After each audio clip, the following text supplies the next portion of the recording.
ಪರ್ವ ನ್ಯೂಸ್ನ ಸಮಸ್ತ ವೀಕ್ಷಕ ಬಂಧುಗಳಿಗೆ ನಮಸ್ಕಾರ. ನಾನು ಪ್ರದೀಪ್ ಹಿರೇಮಠ್. ಎಸ್ ವೀಕ್ಷಕರೇ, ಈಗಾಗಲೇ ಕಳೆದ 2 ದಿನಗಳಿಂದ ಮ್ಯೂಸಿಕ್ ಮೈಲಾರಿಯ ಒಂದು ಸುದ್ದಿಗಳು ತುಂಬಾ ಟ್ರೆಂಡಿಂಗ್ ಅಲ್ಲಿ ಉಳಿದಿದೆ. ಅಂದ್ರೆ ಮೊದಲಿಂದನೂ trending star because of trending star. ಮೊದಲು ಹಾಡಿನಲ್ಲಿ ಟ್ರೆಂಡ್ ಅನ್ನ ಪಡೆದುಕೊಂಡಿದ್ರು, ಈಗ ಸದ್ಯದಲ್ಲಿ ಸುದ್ದಿಯಲ್ಲಿ ಟ್ರೆಂಡಿಂಗ್ ಅನ್ನ ಪಡ್ಕೊಳ್ತಾ ಇದ್ದಾರೆ. ಸೊ ಅಷ್ಟಕ್ಕೂ ಈ ಇನ್ಸಿಡೆಂಟ್ ಎಲ್ಲ ಏನಾಯ್ತು, ಹೇಗಾಯ್ತು, ಮುಂದೆ ಏನಾಗುತ್ತೆ ಅನ್ನೋ ಕಂಪ್ಲೀಟ್ ಇನ್ಫಾರ್ಮೇಶನ್ ಅನ್ನ ನಾನು ನಿಮಗೆ ಪರ್ವ ನ್ಯೂಸ್ ಅಲ್ಲಿ ಕೊಡ್ತಾ ಹೋಗ್ತೀನಿ. ನೀವಿನ್ನೂ ನಮ್ಮ ಚಾನಲ್ ಅನ್ನ ಸಬ್ಸ್ಕ್ರೈಬ್ ಮಾಡಲಿಲ್ಲ ಅಂತಂದ್ರೆ ಈಗಲೇ ಸಬ್ಸ್ಕ್ರೈಬ್ ಮಾಡಿ. ಫೇಸ್ಬುಕ್ ಮತ್ತೆ ಇನ್ಸ್ಟಾಗ್ರಾಮ್ ಅಲ್ಲಿ ನೋಡ್ತಾ ಇದ್ರೆ ಈಗಲೇ ಫಾಲೋ ಮಾಡಿ. ಎಸ್ ವೀಕ್ಷಕರೇ, ಮ್ಯೂಸಿಕ್ ಮೈಲಾರಿ ಒಬ್ಬ ಅದ್ಭುತವಾದ ಗಾಯಕ, ಅದರಲ್ಲಿ 2 ಮಾತಿಲ್ಲ. ಯಾಕಂದ್ರೆ ಒಳ್ಳೊಳ್ಳೆ ಹಾಡುಗಳನ್ನ ಹಾಡಿದ್ದಾರೆ, ನಾವು ಕೂಡ ಕೇಳಿದೀವಿ. ಆದ್ರೆ ಆರ್ಕೆಸ್ಟ್ರಾ ಅನ್ನುವಂತಹ ಕಾರ್ಯಕ್ರಮಗಳನ್ನ ಮಾಡ್ತಾ ಮಾಡ್ತಾ ಇತ್ತೀಚಿನ ದಿನಮಾನಗಳಲ್ಲಿ ಬಹಳಷ್ಟು ಎತ್ತರಕ್ಕೆ ಬೆಳೆದಿದ್ವಿ.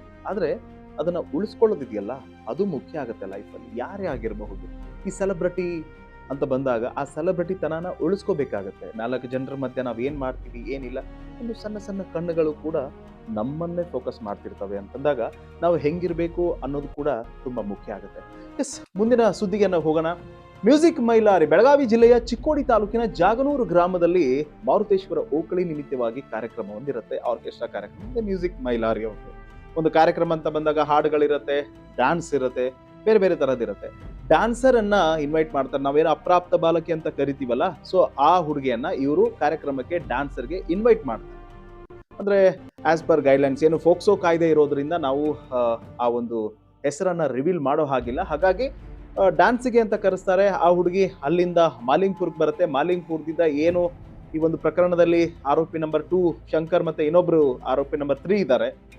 ಅವರಿಬ್ರು ಒಂದು ರೆಡ್ ಕಲರ್ ಕಾರಲ್ಲಿ ಈ ಹುಡುಗಿನ ಪಿಕಪ್ ಮಾಡ್ತಾರೆ. ಅಲ್ಲಿಂದ ಕಾರ್ಯಕ್ರಮ ಕರ್ಕೊಂಡು ಹೋಗ್ತಾರೆ. ಕಾರ್ಯಕ್ರಮ ಮುಗಿಸ್ತಾರೆ. ಅಂದ್ರೆ 23ನೇ ತಾರೀಕಿಗೆ ಇದು ಮುಗಿಸ್ತಾರೆ. ಕಾರ್ಯಕ್ರಮ ಮುಗಿಸ್ಕೊಂಡು ಅಲ್ಲಿಂದ ಬರಬೇಕಾದ್ರೆ ಆ ಹುಡುಗಿನ ಕಾರಲ್ಲಿ ಹತ್ತಿಸ್ಕೊಂತಾರೆ. ಅಂದ್ರೆ ನೋಡಮ್ಮ, ನೀನು ಬಂದು ಹೋಗೋವರೆಗೂ ಕೂಡ ನಮ್ಮ ಜವಾಬ್ದಾರಿ ಇರುತ್ತೆ, ನಾವು ಕರೆಸಿರ್ತೀವಿ, ಹಾಗಾಗಿ ನೀನು ನಮ್ಮ ಕಾರಲ್ಲಿ ಬಾ ಅಂತ ಹೇಳ್ತಾರೆ. ಸರಿ ಆಯ್ತು, ನನ್ನನ್ನ ನೀವು ಮಾಲಿಂಗ್ಪುರ್ವರೆಗೂ ಬಿಡಿ, ನಾನು ಅಲ್ಲಿಂದ ಆ ಕಡೆ ಹೋಗ್ತೀನಿ ಅಂತ ಆ ಹುಡುಗಿ ಹೇಳ್ತಾರೆ. ಅದಾದ್ಮೇಲೆ ಕಾರಲ್ಲಿ ಕರ್ಕೊಂಡು ಬರ್ತಾರೆ. ಮಹಲಿಂಗ್ಪುರ್ ಅಂದ್ರೆ ಬನಹಟ್ಟಿ, ಬಾಗಲಕೋಟೆ ಜಿಲ್ಲೆಯ ಬನಹಟ್ಟಿ ತಾಲೂಕಿನ ಮಹಲಿಂಗ್ಪುರ್ ಪಟ್ಟಣದಲ್ಲಿರುವಂತಹ ರಿಷಿ ಲಾಡ್ಜ್ಗೆ ಏನ್ ರೂಮ್ ಬುಕ್ ಮಾಡಿರ್ತಾರೆ, ಆ ಒಂದು ರಿಷಿ ಲಾಡ್ಜ್ಗೆ ಬರ್ತಾರೆ. ಬಂದ ತಕ್ಷಣ ರೂಮ್ ಅಲ್ಲಿ ಕನ್ವರ್ಸೇಷನ್ ಶುರು ಆಗುತ್ತೆ.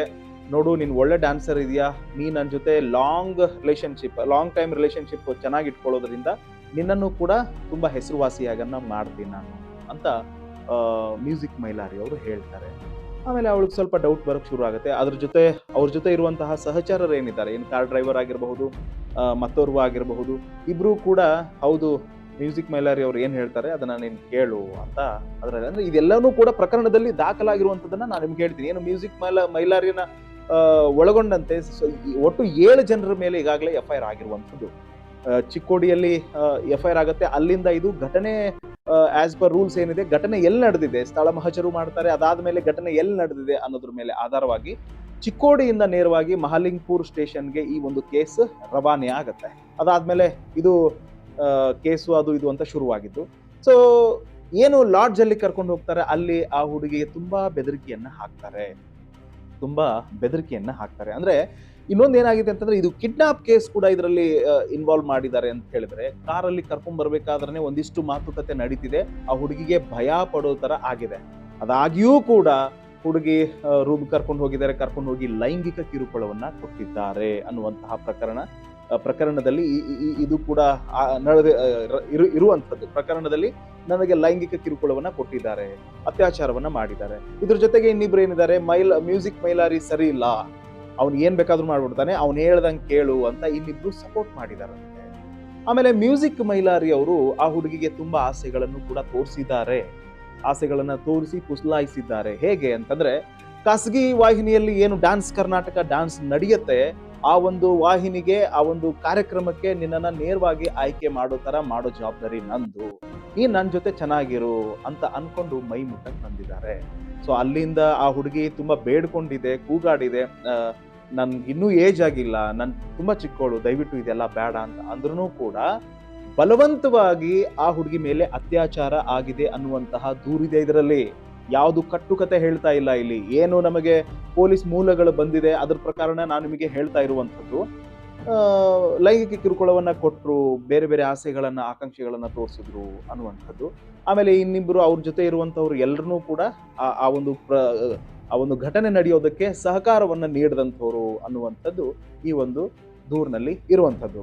ಆಮೇಲೆ ಲೈಂಗಿಕ ದೌರ್ಜನ್ಯ ಆಗತ್ತೆ, ಅಷ್ಟೇ ಅಲ್ಲ, ಆ ಒಂದು ಲೈಂಗಿಕ ಕಿರುಕುಳವನ್ನ ನಡೆಯೋದು ಏನಿದೆ ಕಂಪ್ಲೀಟ್ ಎಲ್ಲಾ ದೃಶ್ಯವನ್ನ ವಿಡಿಯೋ ಕೂಡ ಮಾಡ್ಕೊಂಡಿದ್ದಾರೆ ಮ್ಯೂಸಿಕ್ ಮೈಲಾರಿಯರು ಅನ್ನುವಂಥದ್ದು.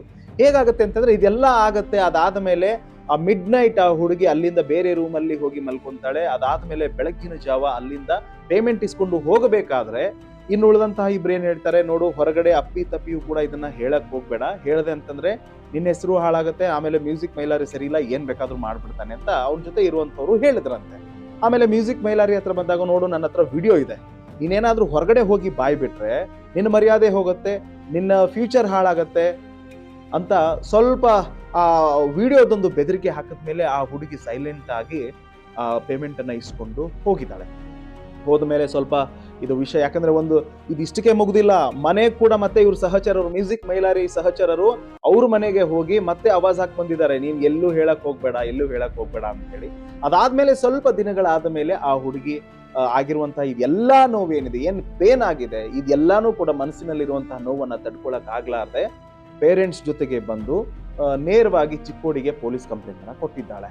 ಇದು ಅಪ್ರಾಪ್ತ ಬಾಲಕಿ ಇರೋದ್ರಿಂದ ಪೊಲೀಸ್ ಸ್ಟೇಷನ್ ಅಲ್ಲಿ ಕೇಸ್ ತಗೊಳ್ಳೇಬೇಕು, ಇಲ್ಲ ಅನ್ನೋ ಹಾಗೆ ಇಲ್ಲ. ಹಾಗಾಗಿ ಪೊಲೀಸ್ ಕೇಸನ್ನ ಏನೋ ಒಂದು ಕಾನೂನು ನಿಯಮದ ಪ್ರಕಾರ ತಗೊಂಡಿದ್ದಾರೆ. ಆದ್ರೆ ಘಟನೆ ಮಾಲಿಂಗ್ಪುರದಲ್ಲಿ ನಡೆದಿರೋದ್ರಿಂದ ಏನ್ ಮಾಡ್ತಾರೆ, ಚಿಕ್ಕೋಡಿ ಪೊಲೀಸ್ ಸ್ಟೇಷನ್ ದಿಂದ ನೇರವಾಗಿ ಮಾಲಿಂಗ್ಪುರ ಪೊಲೀಸ್ ಸ್ಟೇಷನ್ಗೆ ಆ ಒಂದು FIR ಅನ್ನ ದೂರನ್ನ ಅವರು ವರ್ಗಾವಣೆ ಮಾಡ್ತಾರೆ.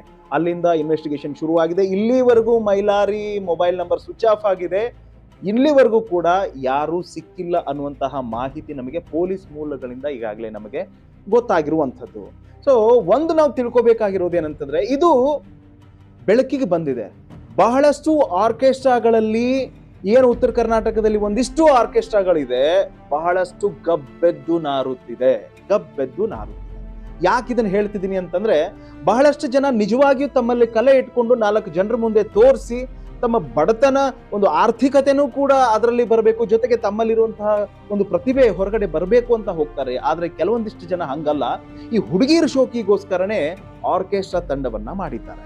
ಈ ತರ ಸುಮಾರು ಪ್ರಕರಣಗಳು ನಡೀತಿದೆ, ಆದ್ರೆ ಹೊರಗಡೆ ಬಂದಿಲ್ಲ, ಬೆಳಕಿಗೆ ಬಂದಿಲ್ಲ ಅಷ್ಟೇ. ಯಾಕಂತಂದ್ರೆ ಆ ಹೆಣ್ಣು ಮಕ್ಕಳಿಗೆ ಅವ್ರಿಗೆ ಇರುವಂತಹ ಕಮಿಟ್ಮೆಂಟ್ಸ್ ಅದು ಇಲ್ಲಿವರೆಗೂ ಬೆಳಕಿಗೆ ಬರದೇ ಇರುವಂತಹ ಕಾರಣ ಅದು. ಸೊ ಈ ಅಪ್ರಾಪ್ತ ಬಾಲಕಿ ಅನ್ನುವಂಥದ್ದು ಏನಿದೆಯಲ್ಲ, ನಿಜಕ್ಕೂ ಇದನ್ನ ಯಾವ ಮನುಷ್ಯ ಕೂಡ ಸಹಿಸ್ಕೊಳಕ್ ಆಗೋದಿಲ್ಲ. ಒಂದು ವೇಳೆ ಇದು ನಿಜವಾಗಿಯೂ ನಡೆದಿದ್ದೇ ನಿಜ ಆಯ್ತು ಅಂತಂದ್ರೆ ಯಾರು ಕೂಡ ಮ್ಯೂಸಿಕ್ ಮೈಲಾರಿಯನ್ನ ಕ್ಷಮಿಸೋದಿಲ್ಲ. ಅವನು ಇಲ್ಲಿವರೆಗೂ ಮಾಡ್ಕೊಂಡು ಬಂದಿರುವಂತಹ ಹೆಸರು, ಘನತೆ, ಗೌರವ ಎಲ್ಲವನ್ನು ಕೂಡ ತಾನಾಗೆ ಹಾಳು ಮಾಡ್ಕೊಂಡ. ಆಮೇಲೆ ಇಡೀ ಉತ್ತರ ಕರ್ನಾಟಕದಲ್ಲಿರುವಂತಹ ಬಹಳಷ್ಟು ಕಲಾವಿದರಿಗೂ ಕೂಡ ಇದೊಂದು ಕಪ್ಪು ಚುಕ್ಕೆನೆ ಹೌದು. ಯಾಕೆ ಅಂತಂದ್ರೆ ಅವ್ರ ಮೇಲಿರುವಂತಹ ಒಂದು ಅಭಿಮಾನ, ಅವರನ್ನ ಕರೆಯುವಂತಹ ಕಾರ್ಯಕ್ರಮ. ಸೊ ಫ್ಯಾನ್ಸ್ಗಳಿಗೂ ನಾನು ಹೇಳ್ತೀನಿ, ನೋಡಿ, ಅವ್ರು ಹಾಡು ಅಂತ ಬಂದಾಗ ಕೂಡ ನಮಗೂ ಇಷ್ಟ ಆಗತ್ತೆ ಫ್ಯಾನ್ಗಳೇ. ಆದ್ರೆ ಇಂತಹ ಕೆಟ್ಟ ಕೆಲಸವನ್ನ ಮಾಡಿದಾಗ ಯಾವ ಮನುಷ್ಯ ಕೂಡ ಕ್ಷಮಿಸಲಾರ. ಯಾಕೆಂತಂದ್ರೆ ಒಬ್ಬ ಪೋಷಕರು ತಮ್ಮ ಹೆಣ್ಣು ಮಕ್ಕಳನ್ನ ಒಂದು ಆರ್ಕೆಸ್ಟ್ರಾಗೆ ಹಾಡೋದಕ್ಕೆ ಕಳಿಸ್ತಾರೆ, ಡ್ಯಾನ್ಸ್ ಕಳಿಸ್ತಾರೆ ಅಂತಂದ್ರೆ ಅವ್ರೇನ್ ಬೀದಿಗೆ ಬಿದ್ದಿರೋದಿಲ್ಲ ರೀ. ಅವ್ರಿಗೂ ಜವಾಬ್ದಾರಿಗಳಿರತ್ತೆ. ನನ್ನ ಮಗಳು ಅನ್ನುವಂಥದ್ದಿರುತ್ತೆ, ನಾಳೆ ನಮ್ಮನ್ನ ಸಾಕ್ತಾಳೆ ಅನ್ನುವಂಥದ್ದಿರುತ್ತೆ. ದೇವ್ರಿಗೆ ಅವಳು ಕೊಟ್ಟಿರುವಂತಹ ಅದೊಂದು ಟ್ಯಾಲೆಂಟ್, ಅದು ಗಾಡ್ ಗಿಫ್ಟ್. ಅದನ್ನ ತೋರಿಸ್ಕೊಳ್ಳೋದಕ್ಕೆ ನೀವ್ ಹೆಂಗ್ ಹೋಗ್ತಿರೋ ಅವರು ಹಂಗ್ ಬರ್ತಾರೆ. ಆದ್ರೆ ನಾವೆಲ್ಲರೂ ಕೂಡ ಒಂದೇ ತರ ಅಂತ ಅನ್ಕೊಂಡು ನೀವ್ ಯಾಕೆ ಹೋಗೋದಿಲ್ಲ ಅನ್ನುವಂಥದ್ದು ಪ್ರಶ್ನೆ. ಆದ್ರೆ ಇದು ಎಲ್ಲಾನು ಸರಾಗವಾಗಿ ನಡೆದಿತ್ತು ಅಂದ್ರೆ ಇದೆಲ್ಲ ಆಗ್ತಿರ್ಲಿಲ್ಲ. ನೋಡಿ, ನಾವು ಎಲ್ಲೆಲ್ಲೋ ಹೆಸರುಗಳನ್ನ ಮಾಡ್ಬಿಡ್ತೀವಿ, ಹೇಗೇಗೋ ಇದ್ದು ಬಿಡ್ತೀವಿ. ಆದ್ರೆ ಇಂಥದ್ದೊಂದು ವಿಷಯದಲ್ಲಿ, ಈ ಹುಡುಗಿಯರ ವಿಷಯದಲ್ಲಿ ಈ ತರ ಒಂದು ಆದಾಗ ಏನಾಗುತ್ತೆ ಅಂತಂದ್ರೆ, ಇಡೀ ನಾವು ಸಂಪಾದನೆ ಮಾಡ್ಕೊಂಡಿರೋ ಎಲ್ಲಾ ಹೆಸರು ಕೂಡ ಹಾಳಾಗುವಂತಹ ಸಾಧ್ಯತೆಗಳು ಇರುತ್ತೆ ಅನ್ನೋದಕ್ಕೆ ಬೆಸ್ಟ್ ಎಕ್ಸಾಂಪಲ್ ಈ ಮ್ಯೂಸಿಕ್ ಮೈಲಾರಿ ಇನ್ಸಿಡೆಂಟು. ಇದೆಲ್ಲ ಒಟ್ಟಾರೆ ಪ್ರಕರಣಗಳನ್ನ ನೋಡಿದಾಗ ಇದೊಂಥರ ಸಿನಿಮೆಯ ರೀತಿಯಲ್ಲಿ ನಡೆದಿರುವಂಥದ್ದು ಅಂತ ನಮಗನ್ಸುತ್ತೆ. ಇದಿಷ್ಟು ಆಗಿರುವಂಥದ್ದು. ಇದ್ರ ಜೊತೆಗೇನೆ ಏನು ನನಗನ್ನಿಸ್ತಾ ಹಾಗೆ 7 ಜನರ ಮೇಲೆ FIR ಆಗಿದೆ, 7 ಜನರ ಮೇಲೆ ದೂರು ದಾಖಲಾಗಿದೆ. ಪ್ರಮುಖ ಆರೋಪಿ ಮ್ಯೂಸಿಕ್ ಮೈಲಾರಿ, ಆಮೇಲೆ ಶಂಕರ್ ಅನ್ನುವಂಥದ್ದು, ಬೆಂಕಿಲತಾ ಅನ್ನುವಂಥದ್ದು, ರುಕ್ಮಿಣಿ ಸಿಂಗರ್ ಅನ್ನುವಂಥದ್ದು, ಧನ್ವಿ ಅನ್ನುವಂಥದ್ದು, ಆಮೇಲೆ DJ ಮಹಾಂತೇಶ್ ಅನ್ನುವಂಥದ್ದು. ಸೊ ಒಟ್ಟಾರೆ 7 ಜನರ ಮೇಲೆ FIR ಆಗಿದೆ. ಇಲ್ಲಿವರೆಗೂ ಸಿಕ್ಕಿಲ್ಲ ಯಾರು ಅನ್ನುವಂತಹ ಮಾಹಿತಿ ನಮಗೆ ಪೊಲೀಸ್ ಮೂಲಗಳಿಂದ ತಿಳಿದು ಬಂದಿದೆ. ಮಾನ್ಯ SP ಅವರು ಇದ್ರ ಬಗ್ಗೆ ನಮ್ಮ ಬಾಗಲಕೋಟೆ ಜಿಲ್ಲೆಯ ಮಾನ್ಯ ಸಿದ್ಧಾರ್ಥ್ ಗೋಯಲ್ SP ಅವರು ಈ ಪ್ರಕರಣದ ಬಗ್ಗೆ ಏನ್ ಹೇಳಿದ್ದಾರೆ ಅನ್ನೋದನ್ನ ಕೇಳ್ಕೊಂಡು ಬರೋಣ. ನಿನ್ನೆ ನಮಗೆ ಚಿಕ್ಕೋಡಿ ಪೊಲೀಸ್ ಠಾಣೆಯಿಂದ ಒಂದು 0 FIR ನಮ್ಮಲ್ಲಿ ಬಂದು ಟ್ರಾನ್ಸ್ಫರ್ ಆಗಿದೆ. FIR ಅಲ್ಲಿ 15 ವರ್ಷ 5 ತಿಂಗಳದ್ದು ಒಂದು ಅಪ್ರಾಪ್ತ ಬಾಲಿಕ ಮೇಲೆ ಪೋಕ್ಸೋ ಕಾಯ್ದೆ ಪ್ರಕಾರ ಲೈಂಗಿಕ ದೌರ್ಜನ್ಯ ಆಗಿದೆ. ಅದರ ಪ್ರಕಾರ ನಮ್ಮ ಮಹಾಲಿಂಗಪುರ ಸ್ಟೇಷನ್ಗೆ ಟ್ರಾನ್ಸ್ಫರ್ ಆಗಿದೆ. 7 ಜನ ಮೇಲೆ FIR ಇದೆ. ಅಲ್ಲಿ ಮ್ಯೂಸಿಕ್ ಮಲಾರಿ ಅದ್ರ ಜೊತೆಗೆ ಇನ್ನೂ 6 ಜನ ಮೇಲೆ FIR ಇದೆ. ಆ 0 FIR ಪ್ರೊಸೀಜರ್ ಪ್ರಕಾರ ನಾವು ನಮ್ಮ ಮಹಾಲಿಂಗಪುರ ಸ್ಟೇಷನಲ್ಲಿ FIR ಮಾಡಿದ್ದೀವಿ. ಇವರು ವಿಕ್ಟಿಮ್ ಯಾರಿದ್ದಾರೆ ಅವರು ಕೂಡ ಮೂಲತಃ ನಿಪ್ಪಾಣಿ ತಾಲೂಕವರು ಇರ್ತಾರೆ. ಅಕ್ಯೂಸ್ಡ್ ಪರ್ಸನ್ ಯಾರಿದ್ದಾರೆ ನಮ್ಮ ಇರೋ ಪ್ರಕಾರ ಪ್ರಿಲಿಮಿನರಿ ಮಾಹಿತಿ ಪ್ರಕಾರ ಅವರು ಕೋಲಾರ ಜಿಲ್ಲೆ ಅವರು ಇರ್ತಾರೆ. ಮತ್ತು ಬೇರೆ ಬೇರೆ ಜಿಲ್ಲೆಯಲ್ಲಿ ಏನೋ ಮ್ಯೂಸಿಕ್ ಪ್ರೋಗ್ರಾಮ್ ಮಾಡ್ತಾ ಇದ್ದಾರೆ. ಈಗ ನಾವು FIR ರಿಜಿಸ್ಟರ್ ಮಾಡಿದ್ದೀವಿ, ಮುಂದಿನ ತನಿಖೆ ಮಾಡ್ತಾ ಇದ್ದೀವಿ. ಅದಕ್ಕೆ ನಾವು ಬೇರೆ ಬೇರೆ ಟೀಮ್ ರಚನೆ ಮಾಡಿದ್ದೀವಿ, 3-4 ಟೀಮ್ ರಚನೆ ಮಾಡಿದ್ದೀವಿ. ಒಂದು ವಿಕ್ಟಿಮ್ದು ಮತ್ತು ರೀಸ್ಟೇಟ್ಮೆಂಟ್ ತಗೋಬೇಕು, ಅಕ್ಯೂಸ್ಗೆ ಹಿಡಿಬೇಕು, ಮತ್ತು ಆ್ಯಕ್ಚುಲಿ ಏನು ನಡೆದಿದೆ ಅದನ್ನು ಮಾಡಬೇಕು. ಬೇಸಿಸ್ ನಮ್ಮಲ್ಲಿ ಯಾಕೆ ಇವರು FIR ಟ್ರಾನ್ಸ್ಫರ್ ಮಾಡಿದ್ದಾರೆ, ಅದಕ್ಕೆ ಕಾರಣ ಏನಿದೆ, ಇವರಿಬ್ಬರು ಹೊರಗಡೆ ಹೋಗಿದ್ದಾಗ ಕೂಡ ಇನ್ಸಿಡೆಂಟ್ ಟೈಮಲ್ಲಿ 1 ರಾತ್ರಿ ಬಂದು ನಮ್ಮ ಮಹಾಲಿಂಗಪುರ ಅಲ್ಲಿ ಒಂದು ಲಾಡ್ಜಲ್ಲಿ ಇವರು ಸ್ಟೇ ಮಾಡಿದ್ದಾರೆ. ಅದ್ರ ಬೇಸಿಸ್ ಮೇಲೆ ನಮಗೆ FIR ಟ್ರಾನ್ಸ್ಫರ್ ಆಗಿದೆ. ಅಲ್ಲ 14/12ಗೆ ಆಗಿದೆ, ನವಂಬರ್ 14 ಇಲ್ಲ, ಅದು ತಪ್ಪು ಮಾಹಿತಿ ಇದೆ. 3 ಡೇಸ್ ಮುಂಚೆನೇ ಚಿಕ್ಕೋಡಿಯಲ್ಲಿ ಆಗಿದೆ. 14/12ಗೆ ಆಗಿದೆ, 14 ನವಂಬರ್ ಇಲ್ಲ. ಇನ್ಸಿಡೆಂಟ್ ಡೇಟ್ ತಾವು ಕರೆಕ್ಟ್ ಹೇಳ್ತಾ ಇದ್ದೀರಾ, ಅದು 24/10/2025ಗೆ ಆಗಿತ್ತು. ಬಟ್ ಅವರು ಚಿಕ್ಕೋಡಿಯಲ್ಲಿ ಯಾವ ಕಂಪ್ಲೇಂಟ್ ಕೊಟ್ಟರು ಇಮಿಡಿಯೇಟ್ಲಿ ಅವರು FIR ರಿಜಿಸ್ಟರ್ ಮಾಡಿದ್ದಾರೆ. 2 ಡೇಸ್ ಆಯಿತು, ವಿದಿನ್ 2 ಡೇಸ್ ನಮಗೆ ಟ್ರಾನ್ಸ್ಫರ್ ಕೊಟ್ಟಿದ್ದಾರೆ, ನಾವು ಕೂಡ FIR ಮಾಡಿದ್ದೀವಿ. 14/12ಗೆ ಚಿಕ್ಕೋಡಿಯಲ್ಲಿ ಆಯಿತು, ನಮ್ಮಲ್ಲಿ 1 ಡೇ ಡಿಫ್ರೆನ್ಸ್ ಅಷ್ಟೇ ಇದೆ. 1 ಡೇ ಡಿಫ್ರೆನ್ಸ್ ಅಷ್ಟೇ ಇದೆ. ಡೇ ಬಿಫೋರ್ ಯಸ್ಟರ್ಡೇ ಚಿಕ್ಕೋಡಿಯಲ್ಲಿ ಆಯಿತು, ಅವರು ಇಮಿಡಿಯೇಟ್ಲಿ ವಿದಿನ್ 24 ಅವರ್ಸ್ ಸರ್ಕಾರ ಪ್ರೊಸೆಸ್ ಪ್ರಕಾರ ಕನ್ಸಲ್ಟೇಷನ್ ಕೊಡಬೇಕು, ಅವ್ರು ನಮಗೆ ಕೊಟ್ಟಿದ್ದಾರೆ, ನಾವು ಕೂಡ FIR ರಿಜಿಸ್ಟರ್ ಮಾಡಿದ್ದೀವಿ. ಯಾವುದು ಡಿಲೇ ಇಲ್ಲ. ಅದು ನಾವು ಇನ್ವೆಸ್ಟಿಗೇಷನ್ ತರ್ತಾ ಇದ್ದೀವಿ. ಈಗ ಅದಕ್ಕೆ ನಾವು ವಿಕ್ಟಿಮ್ಗೆ ಕಂಪ್ಲೇಂಟ್ಗೆ ಇನ್ನೊಂದು ಸರಿ ಕರೆದಿದ್ದೀವಿ, ಅವರು ಯಾಕೆ ಇಷ್ಟು ಡಿಲೇ ಆಗಿ ಕಂಪ್ಲೇಂಟ್ ಕೊಟ್ಟಿದ್ದಾರೆ. ಬಟ್ ಪೊಲೀಸ್ ಕಡೆಯಿಂದ ಯಾವುದು ಡಿಲೇ ಇಲ್ಲ. ಅಲ್ಲಿ ಕಂಪ್ಲೇಂಟಲ್ಲಿ ಬಂದಿದೆ ಅಂತ ಚಿತ್ರೀಕರಣ ಮಾಡಿದ್ದೀನಿ, ನಾನು ಬ್ಲ್ಯಾಕ್ ಮೇಲ್ ಮಾಡ್ತೀನಿ, ಅದನ್ನು ನಾವು ಚೆಕ್ ಮಾಡಬೇಕು. ಅದಕ್ಕೆ ನಾವು ಕೆಲಸ ಸ್ಟಾರ್ಟ್ ಮಾಡಿದ್ದೀವಿ. ಕರೆಕ್ಟ್ ಡೈರೆಕ್ಷನಲ್ಲಿ ಇನ್ವೆಸ್ಟಿಗೇಷನ್ ಮಾಡೋಕ್ಕೆ ನಾವು ಸ್ಟಾರ್ಟ್ ಮಾಡಿದ್ದೀವಿ, ಟೀಮ್ ಕೂಡ ಫಾರ್ಮ್ ಮಾಡಿದ್ದೀವಿ. ಇದು ನಮ್ಮಲ್ಲಿ ಬಂದು ಕಂಪ್ಲೇಂಟ್ ಕೊಡಲಿಲ್ಲ, ನಾವು ಎಲ್ಲ ಶುರುವಿಂದ ಸ್ಟಾರ್ಟ್ ಮಾಡಬೇಕು. ಈಗಾಗಲೇ ನಾವು ಸ್ಟಾರ್ಟ್ ಮಾಡಿದ್ದೀವಿ, ತುಂಬ ಸೀರಿಯಸ್ ಆಗಿ ಕೇಸ್ ತಗೊಂಡಿದ್ದೀವಿ. ಎಸ್, ನೋಡಿದ್ರಲ್ಲ, ನೋಡಿ, ಇದೆಲ್ಲ ಆದ ಮೇಲೆ ಇನ್ನು ಉಳಿದಂತಹ ಆರ್ಕೆಸ್ಟ್ರಾ ಮಾಲೀಕರುಗಳಿಗೆ, ಸಿಂಗರ್ಗಳಿಗೆ, ಕಲಾವಿದರಿಗೆ ನಾನು ಹೇಳುವಂತಹ ಮಾತೇನಂತಂದ್ರೆ, ದಯವಿಟ್ಟು ನಿಮಗೆ ಗೊತ್ತಿರಲಿ, ಒಂದು ಕಾರ್ಯಕ್ರಮದಿಂದ ಮತ್ತೊಂದು ಕಾರ್ಯಕ್ರಮಕ್ಕೆ ನಿದ್ದೆಗೆಟ್ಟು ತಂದೆ ತಾಯಿ ಹೆಂಡತಿ ಮಕ್ಕಳನ್ನ ಬಿಟ್ಟು ಸರಿಯಾಗಿ ಅವ್ರಿಗೆ ಟೈಮ್ ಕೊಡ್ಲಾರ್ದೆ ಕಾರ್ಯಕ್ರಮಗಳನ್ನ ಮಾಡಿ ಒಂದಿಷ್ಟು ದುಡ್ಡು ಗಳಿಸ್ತೀರಿ, ಒಂದಿಷ್ಟು ಹೆಸರನ್ನ ಗಳಿಸ್ತೀರಿ. ಆದ್ರೆ ಅದನ್ನು ಉಳಿಸ್ಕೊಳ್ಳೋದ್ರಲ್ಲಿ ನೀವು ಎಡವುತ್ತಾ ಇದ್ದೀರಿ ಅಂತ ನಮಗನ್ಸುತ್ತೆ. ಬಹಳಷ್ಟು ಕಲಾವಿದರು ಸಿನಿಮಾ ರಂಗದಲ್ಲಿ ಹೋಗಿ ಹಾಡಿರುವಂತಿದ್ದಾರೆ. ಇದೇ ಮಾಳು ನಿಪ್ನಾಳ್ ಅವರನ್ನ ನಾವು ತಗೊಂಡಾಗ ಬಿಗ್ ಬಾಸ್ ಅಲ್ಲಿ ಇದ್ದಾರೆ, ಬಾಳು ಬೆಳಗುಂದಿ ಅವ್ರನ್ನ ತಗೊಂಡಾಗ ಹಲವಾರು ಸಿನಿಮಾಗಳಿಗೆ ಹಾಡ್ತಾ ಇದ್ದಾರೆ. ಸೊ ಅದೇ ಒಂದು ಲಿಸ್ಟ್ ಅಲ್ಲಿ ಇವರು ಕೂಡ ಇದ್ರು, ಮ್ಯೂಸಿಕ್ ಮೈಲಾರಿ ಅವರು ಕೂಡ ಇದ್ರು. ಬಹಳಷ್ಟು ಬೇರೆ ಬೇರೆ ಹಾಡುಗಳನ್ನ ಹಾಡೋದ್ರ ಮುಖಾಂತರ ತುಂಬಾ ಫೇಮಸ್ ಆಗಿತ್ತು. ಹಂಗಾಗಿ ಇವತ್ತು ಈ ಒಂದು ಬ್ಯಾಡ್ ಇನ್ಸಿಡೆಂಟ್ ಏನಾಗಿದೆ, ಇದು ನಿಜಕ್ಕೂ ಕೂಡ ಒಂದು ಕಲಾವಿದರಲ್ಲಿ ಒಂದು ಗೊಂದಲವನ್ನ ಸೃಷ್ಟಿ ಮಾಡುವಂತಹ ವಾತಾವರಣವನ್ನ ಸೃಷ್ಟಿ ಮಾಡಿದೆ. ಹಾಗೆ ಬಹಳಷ್ಟು ಹೆಣ್ಣು ಮಕ್ಕಳಿಗೆ, ಹೊಸಬರಿಗೆ, ಅಂದ್ರೆ ನಾವು ಆರ್ಕೆಸ್ಟ್ರಾ ಹೋಗ್ಬೇಕು, ನಮ್ಮ ತರನೂ ಟ್ಯಾಲೆಂಟ್ ಇದೆ ಅನ್ನೋರಿಗೆ ನಿಜಕ್ಕೂ ಕೂಡ ಇದು ಭಯಾನಕ. ನಾವು ಹೋಗ್ಬೇಕಾ ಬೇಡವಾ ಹಿಂಗೆಲ್ಲ ಆಗ್ತಿದ್ರೆ, ಅಥವಾ ನಮ್ಮ ಮಕ್ಕಳನ್ನ ಕಳಿಸ್ಬೇಕಾ ಬೇಡವಾ ಅನ್ನುವಂಥದ್ದು ಪೋಷಕರಲ್ಲೂ ಕೂಡ ಒಂದು ಆತಂಕ ಸೃಷ್ಟಿವನ್ನ ಮಾಡಿರುವಂತಹ ಒಂದು ಪ್ರಕರಣ ಇದು. ಹಂಗಾಗಿ ದಯವಿಟ್ಟು ಹೇಳ್ತಾ ಇದ್ದೀನಿ, ಹೆಣ್ಣು ಮಕ್ಕಳು ನಿಮ್ಮತನವನ್ನ ದಯವಿಟ್ಟು ಬಿಟ್ಟು ಕೊಡಬೇಡಿ. ನಿಮಗೆ ದೇವರು ಕೊಟ್ಟಿದ್ದ ಅಂತಂದ್ರೆ ಅದನ್ನ ನೀವು ಸರಿಯಾಗಿ ಉಪಯೋಗ ಮಾಡ್ಕೊಳ್ಳಿ. ಆ ಒಂದು ಡ್ಯಾನ್ಸು, ಹಾಡು, ಏನೇ ಆಗಿರ್ಬೋದು, ಆ ಕಲೆನ ನೀವು ಅದಕ್ಕೆ ಗೌರವ ಕೊಡಿ, ನಿಮಗೆ ಅದು ಕೂಡ ಗೌರವ, ಹೆಸರು ಕೊಟ್ಟೇ ಕೊಡತ್ತೆ. ಹಾಗಾಗಿ ತಪ್ಪು ದಾರಿನ ಯಾರು ಹಿಡಿಯಕ್ಕೆ ಹೋಗ್ಬೇಡಿ. ಆರ್ಕೆಸ್ಟ್ರಾಗಳಲ್ಲಿ ಬಹಳಷ್ಟು ಈ ತರ ಇನ್ಸಿಡೆಂಟ್ಗಳು ನಡೀತಾನೆ ಇದೆ, ಅದಕ್ಕೆ ಬ್ರೇಕ್ ಹಾಕಲೇಬೇಕಾಗಿದೆ. ಇಂಥ ಇಲ್ಲ ಇನ್ಸಿಡೆಂಟ್ಗಳು ನಡೆದ್ರೂ ಕೂಡ ನೀವು ಇನ್ನೂವರೆಗೂ ಅದನ್ನ ಮುಂದುವರ್ಸ್ಕೊಂಡು ಹೋಗ್ತಿದ್ದೀರಿ. ಇನ್ನು ಅಶ್ಲೀಲ ಪದಗಳು, ಇವನ್ ಮ್ಯೂಸಿಕ್ ಮೈಲಾರಿ ಅವ್ರನ್ನ ನಾವು ತಗೊಂಡಾಗ ಬಹಳಷ್ಟು ಕಾರ್ಯಕ್ರಮಗಳಲ್ಲಿ ಅಶ್ಲೀಲವಾಗಿ ಮಾತನಾಡ್ತಾ ಇದ್ರು, ಅದೆಲ್ಲ ಡೈಲಾಗ್ಸ್ಗಳನ್ನ ನೋಡ್ತಾ ಇದ್ವಿ, ನಾವು ಎಲ್ಲರೂ ಕೂಡ ಹೇಳ್ತಾ ಇದ್ವಿ, ಬಹಳಷ್ಟು ಜನ ಕೂಡ ಹೇಳಿದ್ರು. ಆದ್ರೆ ಹಾಡು ಅಂತ ತಗೊಂಡಾಗ ಅದ್ಭುತವಾಗಿ ಹಾಡುವಂತಹ ಒಬ್ಬ ಗಾಯಕ ಸದ್ಯಕ್ಕೆ ಈ ಒಂದು ಪ್ರಕರಣವನ್ನ ಫೇಸ್ ಮಾಡುವಂತಹ ಪರಿಸ್ಥಿತಿಗೆ ಬಂದಿದ್ದಾರೆ. ನೋಡೋಣ ಮ್ಯೂಸಿಕ್ ಮೈಲಾರಿ ಅವರ ಮುಂದಿನ ದಿನಮಾನಗಳು. ನೋಡಿ, ಈಗ ಫೋಕ್ಸೋ ಕಾಯ್ದೆ ಏನ್ ಹೇಳುತ್ತೆ ಅಂತಂದ್ರೆ ಕನಿಷ್ಠ 3 ವರ್ಷ ಅವರಿಗೆ ಶಿಕ್ಷೆ ಆಗುತ್ತೆ ಅನ್ನೋದಂತೂ ಖಚಿತ. ಅದರಲ್ಲಿ 2 ಮಾತಿಲ್ಲ. ಜಸ್ಟ್ ಕೇಸ್ ಆದ್ರೆ ಸಾಕು. ಆಮೇಲೆ ಇದು ನಾನ್ ಬೇಲೇಬಲ್ ಕೇಸ್ ರೀ. ಇದು ನೀವು ಯಾವುದೋ ಒಂದು ಬೇರೆ ಬೇರೆ ಪ್ರಕರಣಗಳನ್ನ ಮಾಡ್ಕೊಂಡು ಹೋಗಿ ನಿಮಗೆ ಬೇಲ್ ತಗೊಂಡು ಬರ್ತಾರೆ, ಹೊರಗಡೆ ತರ್ತಾರೆ ಅನ್ನುವಂತಹ ಪ್ರಕರಣ ಅಲ್ಲ ಇದು.